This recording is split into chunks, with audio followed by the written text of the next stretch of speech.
sí viví un proceso difícil, muy difícil, hasta que en un programa de espectáculos lo comentan.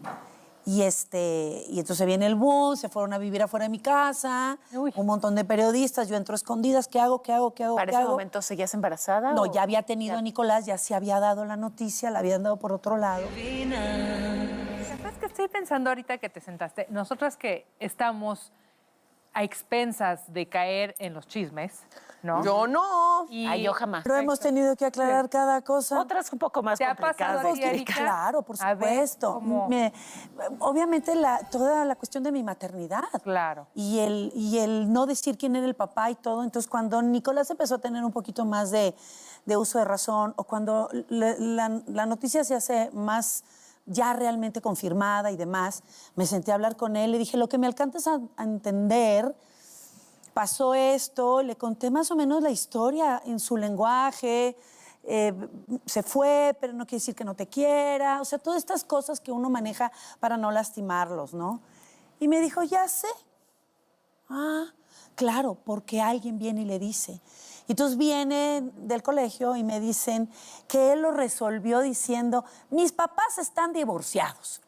O sea, él lo decidió, yo en ningún momento dije, y así curó un poquito este run run o esta cosa que le preguntan, y en ese momento dijo, mis papás están divorciados, y así lo resolvió. Yo creo que nuestros hijos se empiezan a acostumbrar y a entender y a resolver a su manera. Ya ahorita ya hablé con él perfectamente, ya ve a su papá sin problema, pero pasó mucho tiempo, ya tiene 18 años, ya curó sus heridas poquito, de alguna manera, o mucho. ¿A qué edad hablaste tú con él? Yo hablé con él como a los 6 o 7 años. Pues la primera vez, chiquito. ¿Y no sientes que el hecho de no querer compartir, ¿no? O sea, en tu maternidad, ¿quién era su papá? Generaba un morbo, o sea, con el que no podías ni lidiar. Claro. No, hombre, a mí hasta me salió una bola en la tiroides. ¿No? De la angustia. De que uno dice que somatiza o que atora, se hace un nudo en la garganta, literal, donde no puedes hablar muchas cosas, donde te tienes que callar muchas cosas, donde hay un miedo, porque pues también es una familia importante en el país. Y entonces yo no quería sacar ningún tipo de ventaja, yo quedé embarazada, punto. Y entonces, obviamente, todo el mundo me preguntaba, y desde que estaba embarazada me tomaban fotos como si el estar embarazada fuera pecado. Pues, ¿cuántas mujeres embarazadas hay, no? Entonces, sí viví un proceso difícil, muy difícil, hasta que en un programa de espectáculos lo comentan. Y entonces viene el boom, se fueron a vivir afuera de mi casa, un montón de periodistas, yo entro a escondidas, ¿qué hago? ¿Para ese momento seguías embarazada? No, ya había tenido a Nicolás, ya se había dado la noticia, la habían dado por otro lado. Y entonces a uno le entra lo mujer. A huevo. Y entonces estaba en la mañana haciéndome mis huevitos con jamón. Ese día yo tenía llamado un poquito más tarde y dije, yo descuelgo los teléfonos porque no sabía qué contestar. Y dije, cuelga, la primera llamada que entre, voy a contestar, al que caiga. Y fue Javier Poza. Mira, qué suertudo. Qué suerte, y caí en blandito también, porque sus preguntas no fueron en ningún momento lastimosas ni hirientes. Hizo una nota radial muy buena, que de hecho se volvió viral en aquel entonces, porque todo el mundo empezó a sacar noticias. Entonces ya le contestas a Maxine y ya le contestas a Gustavo Adolfo, y entonces me hablan de aquí, de la empresa, y me dicen, silencio. Cállate. Te vamos a hacer una entrevista más formal, y vine al programa de espectáculos de aquí en ese momento, y entonces era horrible porque yo temblaba, porque fueron cuestionamientos de verdad, una entrevista muy bien hecha, con cuidado, pero para decir la contraparte, porque lo había lanzado él. Y ahora habla con tu hijo. Claro. Sí, claro. Y aparte de todo esto existe en internet, y fotos, y chismes.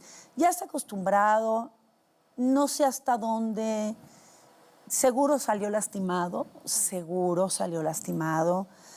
pero nos amamos, y aparte tiene muy buen carácter. Finalmente la vida coincide con sus hermanas por internet, esto nunca lo he dicho. ¡Ay, qué bonito! Por internet. Viene la pandemia, ¿no? Viene un poco la pandemia, enciérrense, y entonces los chicos empiezan a jugar un poco más juegos de video. Sí. Y entonces recibo una llamada de parte del papá para decirme si mi hijo se llamaba, porque en internet se llaman de diferente manera en los juegos. Como en los Como 90. Príncipe Azul. en los 90. Vaya, no sé cómo se llama, Graceful, no sé Es qué. un nombre artístico.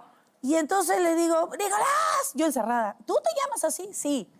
oye, ¿por qué? Pregúntale si está jugando con Cenicienta, vaya, no recuerdo los nombres.